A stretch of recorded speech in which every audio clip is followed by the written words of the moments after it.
इसी भारतवर्ष का एक महत्वपूर्ण राज्य है ओडिशा। प्राचीन काल में ये कलिंग के नाम से विख्यात था। सूर्य की पहली किरण इसी प्रदेश के एक कोण पर पड़ती है। इसी स्थान पर कभी संसार का सबसे भव्य और विशाल सूर्य मंदिर बनवाया गया था। तो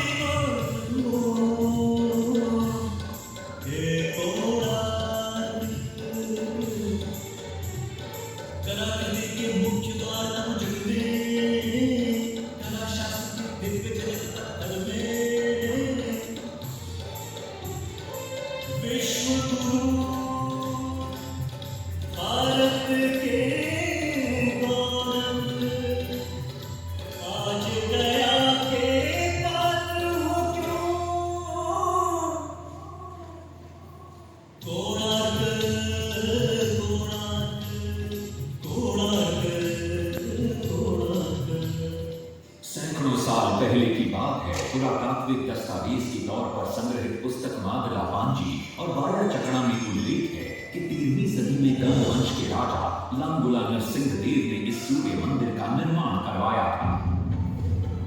नरसिंह देव युद्ध में बड़े प्रवीण और शक्तिशाली थे और मात्र 18 साल की उम्र में वे अपने पिता राजा अनंग भीम देव की विशाल सेना के प्रधान सेनापति नियुक्त कर दिए गए थे।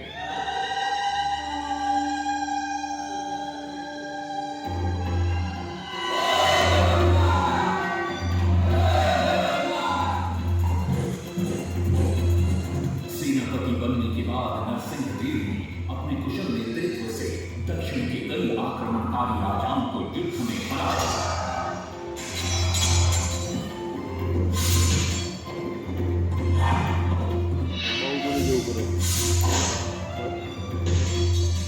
और उनके राजकोष पर कब्जा कर लिया।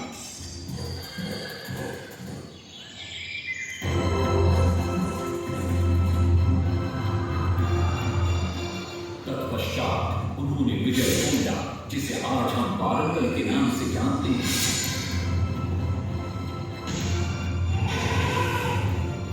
कि काकतीय वंश के राजा गणपति को परास्त किया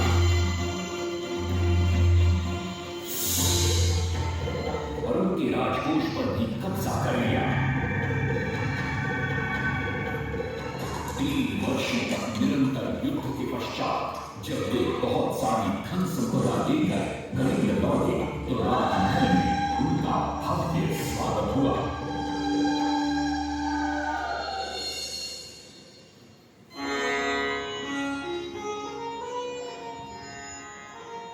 राजमाता कस्तूरी देवी पुत्र नरसिंह देव की वीरता से बहुत प्रसन्न हुई और पुत्र के सामने अपने मन की इच्छा प्रकट की। कहा, तुम्हारे पिता ने शंख क्षेत्र पुरी में भगवान जगन्नाथ का भव्य मंदिर बनवाया है। मैं चाहती हूँ कि तुम पद्म क्षेत्र कोणार्क में उससे भी भव्य और विशाल सूर्य मंदिर बनवाओ। किंतु नरसिंह देव माता से प्रति प्रश्न करते, सूर्य मंदिर ही क्यों, और वो भी कोणार्क में? तब राजमाता कस्तूरी देवी बतलाती, द्वापर युग में भगवान श्री कृष्ण के पुत्र सांब बड़े ही सुंदर और सुकुमार थे। वो नारद मुनि को चिढ़ाया करते थे। एक दिन नारद मुनि ने सांब को सबक सिखाने की योजना बनाई और उन्होंने सांब की सुंदरता की प्रशंसा कर उन्हें गोपियों के साथ जल क्रीड़ा करने को उकसाया। वहीं दूसरी तरफ भगवान श्री कृष्ण को जाकर कह दिया कि सांब अपनी मां समान गोपियों के साथ जल क्रीड़ा कर रहा है। श्री कृष्ण इस बात से बहुत क्रोधित हो जाते हैं और वे सांब को श्राप दे देते हैं, जिस सुंदरता का तुम्हें अभिमान है वो तत्क्षण नष्ट हो जाए। सांब को कोढ़ हो जाता है। जब सांब राजमहल लौटते हैं और मां चांद देवी को ये पता चलता है कि पिता श्री कृष्ण के श्राप की वजह से सांब की ये अवस्था हुई, तो सारी रानियां क्रोधित हो जाती। नारद जी को बुलाया जाता है। वे रोग मुक्ति का उपाय बतलाते हैं। वे कहते हैं, सूर्य की पहली किरण ऊर्ध्व देश के एक कोण पर पड़ती है जिसका नाम कोणार्क है। शाम को वहीं जाकर सूर्य की आराधना करनी होगी।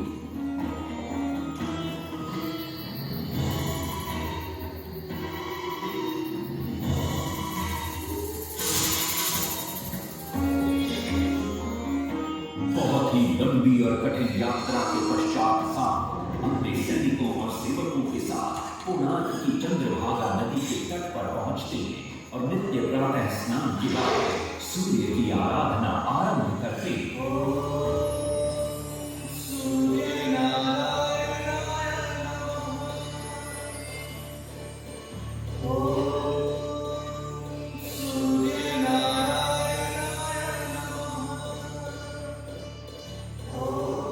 अन्न जल त्याग कर 12 साल की कठिन तपस्या के बाद सूर्य देव प्रसन्न होकर प्रकट होते और शाम को रोग मुक्त होने का वरदान देते। पुत्र, आज रात्रि के चतुर्थ प्रहर में स्नान करते समय नदी के तल में तुम्हें एक वस्तु मिले, वो मेरा ही प्रतिरूप होगी। उसका स्पर्श पाते ही तुम इस कोढ़ रोग से मुक्त हो जाओगे। स्नान के पश्चात शाम जब नदी से बाहर आते तो वो रोग मुक्त हो चुके होते। उनके हाथ में एक छोटा सा पत्थर है। उनके सुंदर और सुकुमार शरीर को देखकर सारे अनुचर और सिपाही प्रसन्न होते। शाम उस पत्थर को वहीं स्थापित कर एक छोटा सा मंदिर बनवाते। लेकिन जब उन्हें ज्ञात होता है कि सूर्य पूजा का विधि विधान यहाँ किसी को पता नहीं है तो वे चिंतित हो जाते। वे ध्यान में बैठते। सूर्य देव पुनः प्रकट होते और शाम के पूछने पर बतलाते कि दूर पश्चिम में साक्य देश के माता ब्राह्मण पूजा की विधि विधान जानते हैं। साक्य देश की ओर निकल पड़ते जो आज का ईरान है। महीनों की लंबी यात्रा के बाद शाम 18 मागा ब्राह्मण परिवारों को साथ लेकर कोणार्क लौटते हैं और सूर्य मंदिर में पूजा शुरू हो जाती है। राजमाता कस्तूरी देवी नरसिंह देव को बतलाती है कि विवाह के कई वर्षों बाद तक जब हम निसंतान थे, मैंने भी उस सूर्य मंदिर में पूजा अर्चना की और तुम पुत्र रूप में मुझे प्राप्त हुए। माता की बात सुनकर नरसिंह देव मां को कोणार्क में संसार का सबसे भव्य और विशाल मंदिर बनाने का वचन देते। सदाशिव सामंतराय महापात्र, जो शिवेरी सांतरा के नाम से लोकप्रिय थे, वे अपने सहयोगी बीसू महाराणा के साथ मंदिर का प्रतिरूप बनाते और नरसिंह देव के समक्ष प्रस्तुत करते। नरसिंह देव मंदिर का प्रतिरूप देखकर अभिभूत हो जाते और शीघ्र मंदिर निर्माण कार्य आरंभ करने का आदेश देते। दूर दूर से बड़े बड़े पत्थर लाए गए, जितने पत्थर डाले गए सारे टूट गए। हाथ को डाला उसमें डाले गए, नहीं पता डाला सारे टूट गए। सिपे सांतरा हुए परेशान, किस विधि मंदिर बने।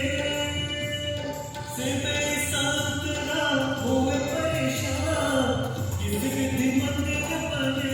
एक दिन वे चिंतामग्न कोणार्क लौट रहे थे, तभी उन्हें प्यास महसूस हुई।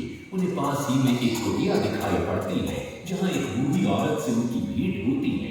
शिवेरी सांतरा पानी मांगते हैं। बूढ़ी औरत पानी के साथ गरम गरम भोजन भी लेकर आती है। वे थाली के बीच में हाथ डालते हैं, जिससे उनका हाथ जल जाता है। तब वो बूढ़ी औरत मुस्कुराकर कहती है, तुम तो शिवेरी सांतरा की तरह बीच से भोजन उठाकर खा रहे हो।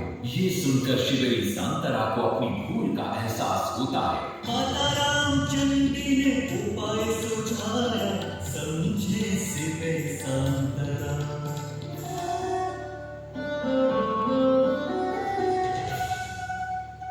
तत्पश्चात वो किनारे से पत्थर डलवाना शुरू करते हैं और मंदिर निर्माण का कार्य तेजी से आगे बढ़ने लगता है। 1200 शक्तियों ने 12 वर्ष मंदिर बनाया। घोड़े सवार सजा कर रथ में समय का चक्र बनाया।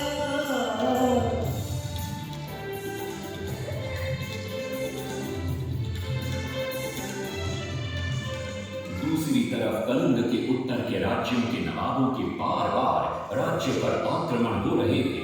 इन आक्रमणों से क्रोधित होकर नरसिंहदेव अपनी विशाल सेना को लेकर युद्ध के लिए निकल पड़े।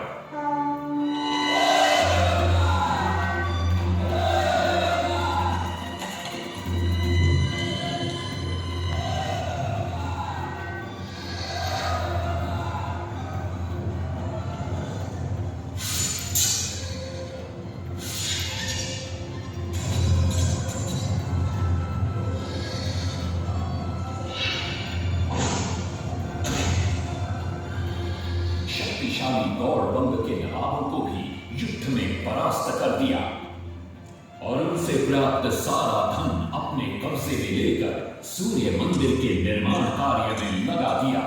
1200 कारीगरों के अथक प्रयास से 12 साल बाद विशाल और भव्य सूर्य मंदिर बनकर तैयार हुआ। उस समय के लोगों में वास्तुशास्त्र, ज्योतिष शास्त्र और खगोल शास्त्र का जो ज्ञान था, उसे देखकर आज के बड़े बड़े वैज्ञानिक भी आश्चर्यचकित रह जाते।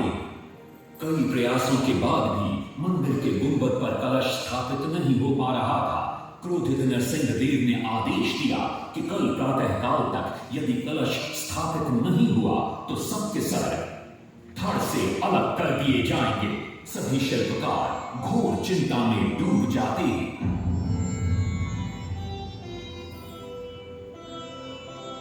दूसरी तरफ मुख्य शिल्पकार बीसू महाराणा का 12 साल का बेटा धर्मपद सूर्य मंदिर के प्रतिरूप पर कलश बिठाकर प्रसन्न होता है और मां के सामने अपने पिता से मिलने की इच्छा व्यक्त करता है। मां अपने बागीचे के पेड़ पोटली में बांध कर देती है और कहती है, अपने कुत्ते बलिया को साथ लेकर कोणार्क जाओ। बलिया अपने मालिक को पहचान लेता है और बीसू महाराणा से लिपट जाता है। धर्मपद अपने पिता को प्रणाम करता है और अपना परिचय देता है। सबको चिंता में देखकर वो अपने पिता से इसका कारण पूछता है। कारण जानकर धर्मपद कहता है, अगर आप आज्ञा दें तो मैं मंदिर के गुंबद पर कलश स्थापित कर सकता हूं। शिवे सांतरा धर्मपद को अनुमति दे देती। धर्मपद गुंबद पर चढ़ जाता है और कुछ ही समय के प्रयत्न के पश्चात वो कलश को स्थापित करने में सफल हो जाता है। गुंबद पर कलश स्थापित होते ही नीचे गर्भगृह में चारों दिशाओं में लगे चुंबकों के आकर्षण से सूर्य महाप्रभु की मूर्ति शून्य में स्थापित हो जाती है। सब धर्मपद को कंधे पर बिठाकर खुशी से नृत्य करने लगते। तभी कुछ कारीगर इसका विरोध करते हुए कहते, अगर सुबह राजा को ये पता लग गया कि इस बच्चे ने कलश को स्थापित किया है तो किसी का बचना संभव नहीं है, इसलिए धर्मपद को मरना होगा। इस बात से शिवे सांतरा बड़े क्रोधित हो जाते हैं। भीषण वाद विवाद छिड़ जाता है। ये सब देखकर धर्मपद गहरी चिंता में पड़ जाता है और वो सोचता है कि यदि मेरे जीवित रहने से इन सब का सर काट दिया जाएगा तो इससे अच्छा है कि मैं आत्म बलिदान कर दूं ताकि सबके प्राण बच जाएं। और उसी पल धर्मपद नवनिर्मित सूर्य मंदिर के शिखर पर चढ़ जाता है।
नरसिंहदेव भी आ पहुंचते हैं।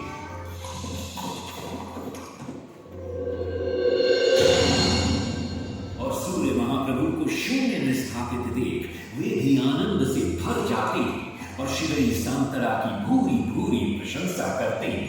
वो ये भी घोषणा करते हैं कि माघ शुक्ल पक्ष की सप्तमी को मंदिर की प्राण प्रतिष्ठा की जाएगी। लेकिन शिवई सांतरा कहते, राजा तिथि तो अच्छी है, लेकिन मंदिर की प्राण प्रतिष्ठा के लिए ये शुभ नहीं है। किंतु राजा अपनी बात पर अड़ जाते हैं। शिवई सांतरा को दुख होता है और कोई वाद विवाद किए बिना वे हमेशा के लिए वहां से चले जाते हैं।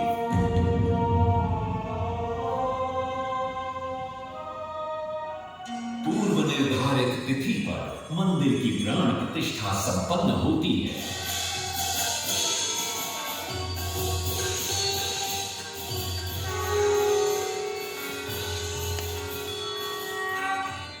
लेकिन कुछ दिनों बाद अमंगल होना शुरू हो जाता है। सबसे पहले विराट सिंह की मूर्ति नीचे आ गिरती है। तत्पश्चात मंदिर की शिलाओं का गिरना भी शुरू हो जाता है। नरसिंह देव को अब समझ में आता है कि शिवई सांतरा का कहना सही था, लेकिन देर हो चुकी थी।